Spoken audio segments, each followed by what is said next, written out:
Good evening, this is Nick Inman from VolumeProfileTrader.com on Thursday, May 17th, and today the best way to explain it is the market got hit again to the downside. Yesterday I talked about looking for a buying opportunity. Did that end up being the case? Well, there was a buying opportunity today and it lasted about an hour. So let's show you that. Okay, here's the great event. Here we go, come down. Market opens, Philly Fed comes out. That was bad news. The market comes down to the 1312 level. I talked about, generally speaking, 13, I think it was, I don't know if it was 1311, but I know I was really looking at 1308 as potential support. We had a pretty nice opportunity here. I know I personally caught a really nice long off of this 30-minute candle, and then eventually you get stopped out on the rest of that position when the market continues to fall. So that's exactly what's happening, and the market continued lower throughout the day, bounced for a while, bounced for almost an hour up at these 1320 levels, then flushed lower, and then bounced again. We even had two consecutive 30-minute bars up in a row. I know that's not a lot. And then guess what? The sellers came back in, dominated the tape, and pushed it lower. Ended the day at about 1300. Currently, the market's trading at 1304. I continue to believe, and this is just based off of the market and how it's trading right now. One thing I want to mention first, before I go any further, is, hold on, bear with me. The volatility index has finally pressed up against the 200-day moving average. I think I've been talking about this for a couple of weeks now.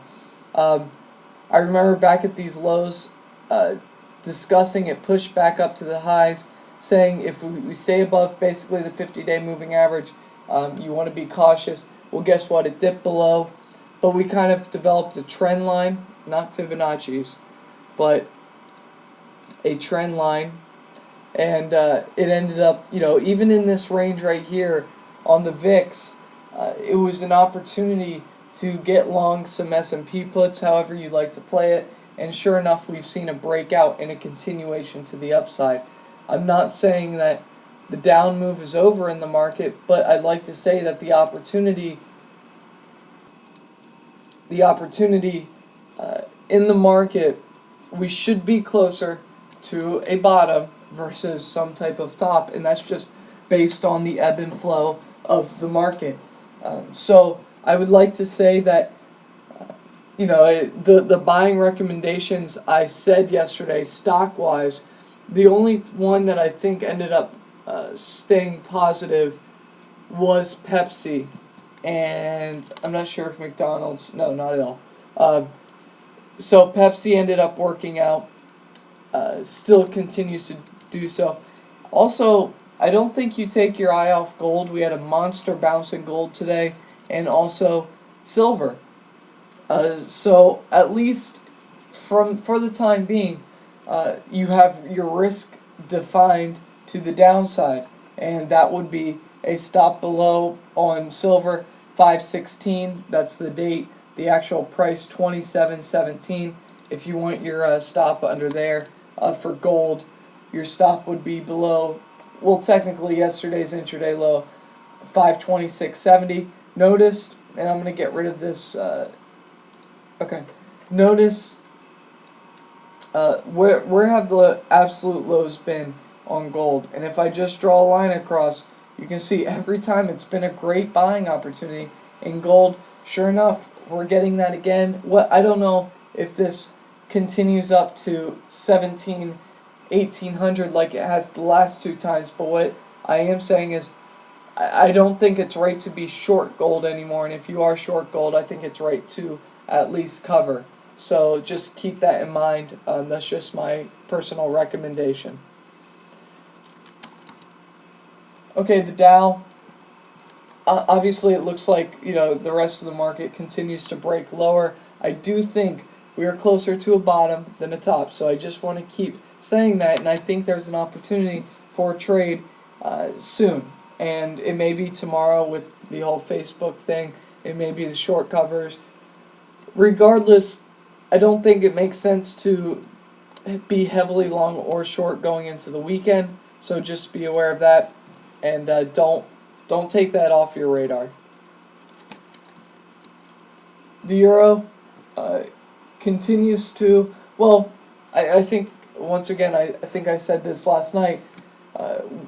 We should be close to some type of bounce in the euro, only if it's because we have what was a pretty important low back in January, and now we're here again.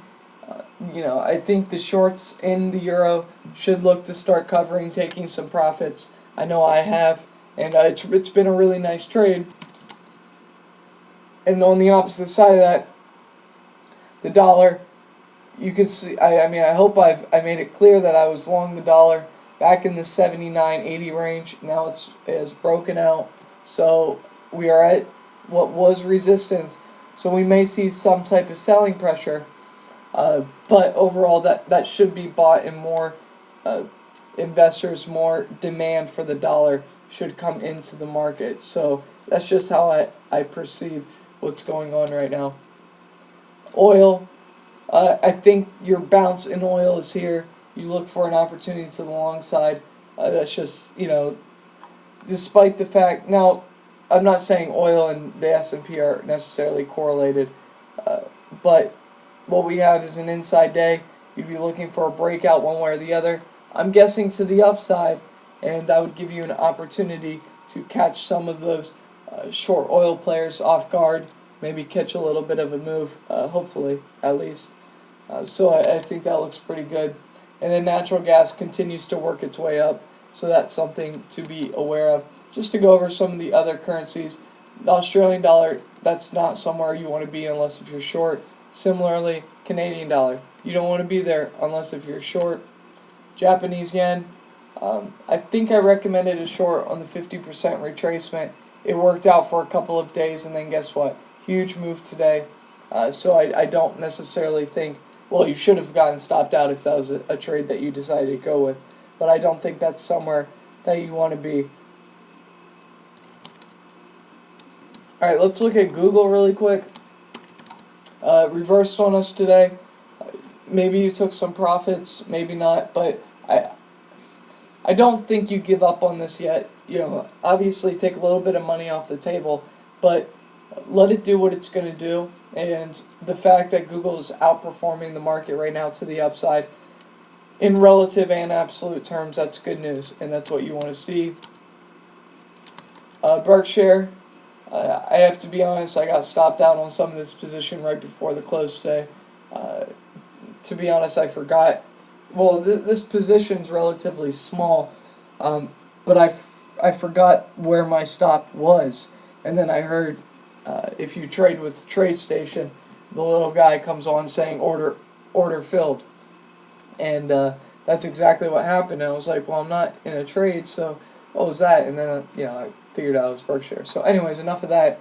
But you look at this 80 level, that could be a potential bouncing area. Just keep an eye on it, and you just have to manage risk. And right now, it's not right to be overweight equities, maybe for a trade in the coming days.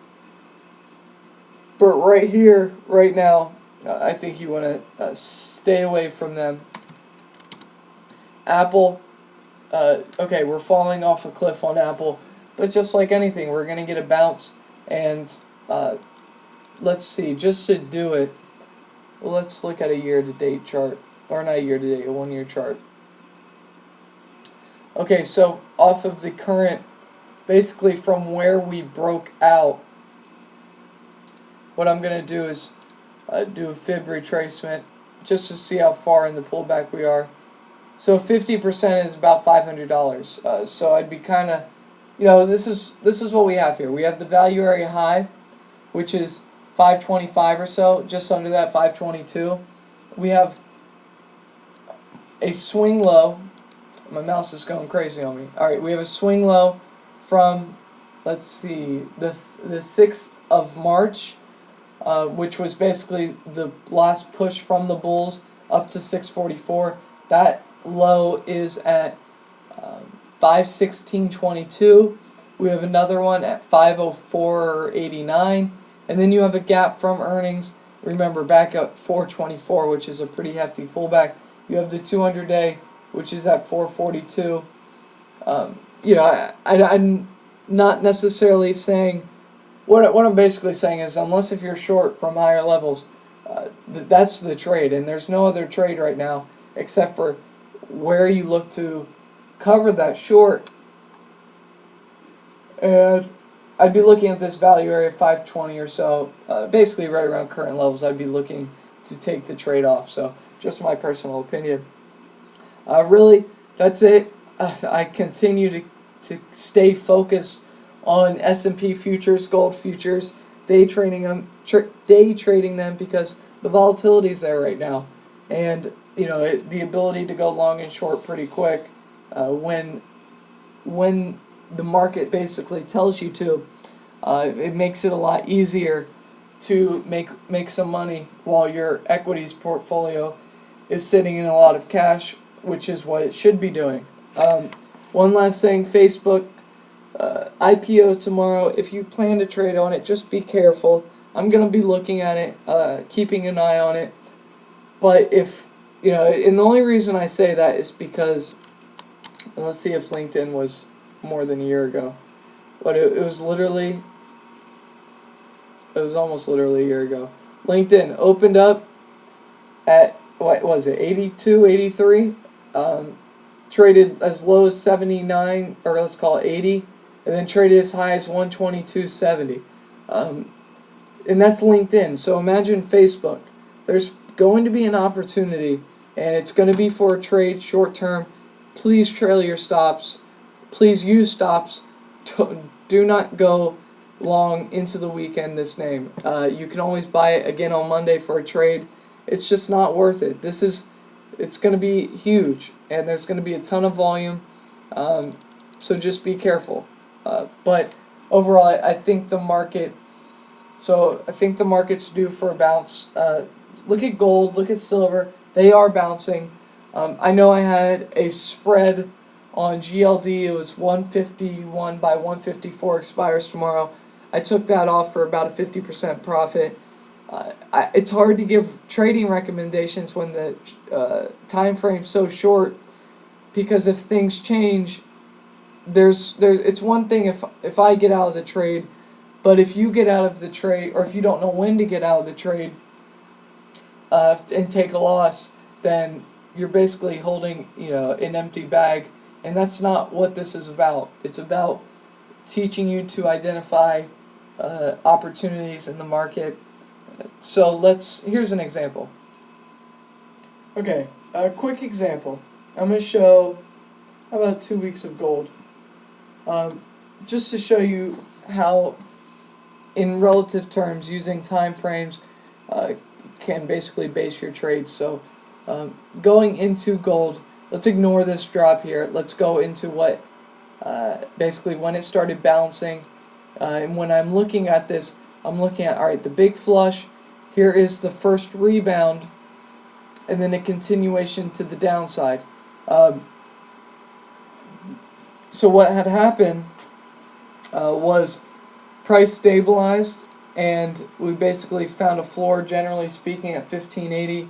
The ceiling, generally speaking, let's call it 1600. Point of control for the week, 1595. What happens towards the end of the week? We're falling away from it. The next week it flushes. So which way should you be facing? To the downside. Here we go again, coming into this week. We have highs, important highs, at 1564 or so.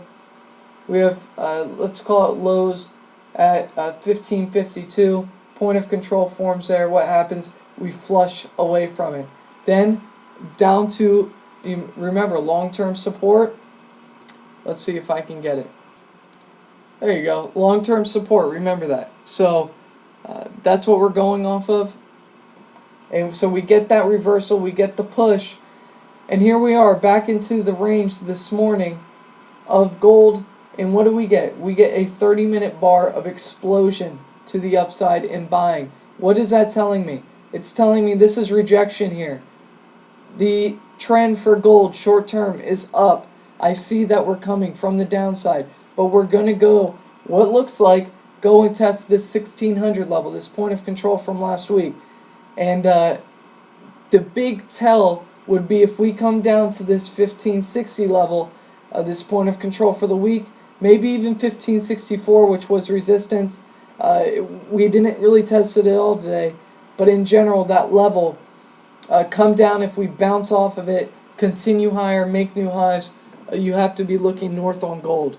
So, relative to your time frame, this is this kind of stuff that can help you make money. And I guess I'll just, while we're at it, I'll bring up the S&Ps. Remember, weekly. So what's going on? We'll do 2 weeks again. So for a week straight last week, what did we do?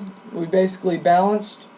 If you've been following my videos for a while, what happens if point of control is at the top end of the range?